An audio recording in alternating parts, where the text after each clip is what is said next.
Chapter 5 On Guarding Oneself from Occasions of Sin or Temptation. While basing our life on the commandments of the gospel, at the same time we should choose for our place of residence a monastery as far removed from occasions of sin as possible. We are weak and corrupted by sin. An occasion of sin that is before our eyes or near us will inevitably find sympathy in our sinful corruption and will produce an impression on us. This impression may at first pass unnoticed, but when it develops and grows strong in a person, then it rules him and may lead him to the verge of perdition. And sometimes an impression of this kind acts with extreme rapidity and does not give the tempted person time to reflect or think, so to speak. Suddenly the mind is darkened, the disposition of the heart changes, and the monk is cast down and keeps falling time after time. Saint Poimen the Great has said, "It is good to avoid causes of sin. A man who is near an occasion of sin is like a person standing on the edge of a precipice, and the enemy can easily cast him down headlong whenever he likes. But if we are physically far from occasions of sin, we are like a person who is standing far away from a precipice. Even if the enemy were to drag us to the edge of the precipice, yet while we are being dragged, we can resist and God will help us." Footnote. Alphabetical Patrology. Causes or occasions of sin are the following: wine, women, wealth, health of body when excessive, authority or power, and honor or fame and name.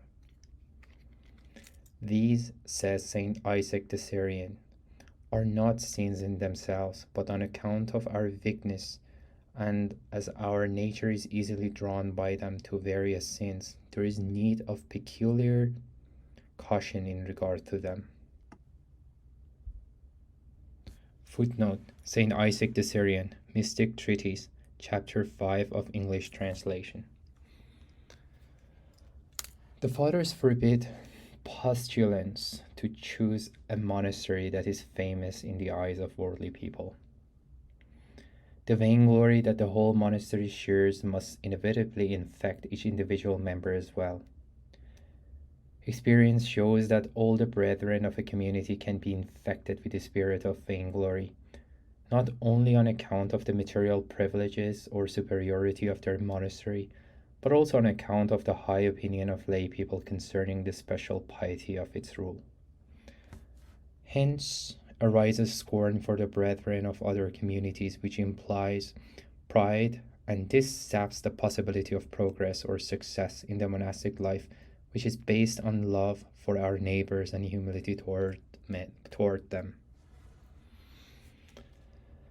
As an example of how an occasion of sin, acting little by little on a monk, unnoticed and unfelt, can eventually get the better of him and cause a terrible fall, we quote the following story.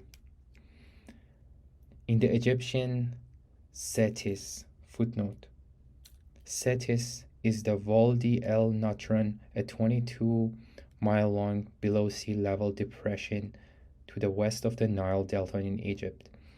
It was a major center of early monastic life, and the word Setis is derived from Greek for ascetic. Moving on.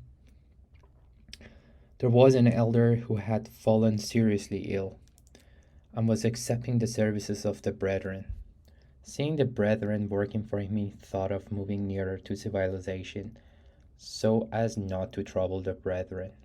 Abba Moses, probably the one whom St. John Cassian calls the most discerning of the fathers of the Setis, who in general were distinguished for an abundance of spiritual gifts, said to him, "Do not move into the vicinity of civilization, lest you fall into fornication."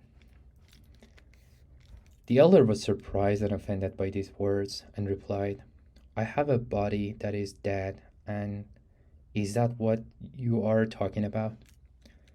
He did not listen to Abba Moses and moved into the neighborhood of worldly settlements.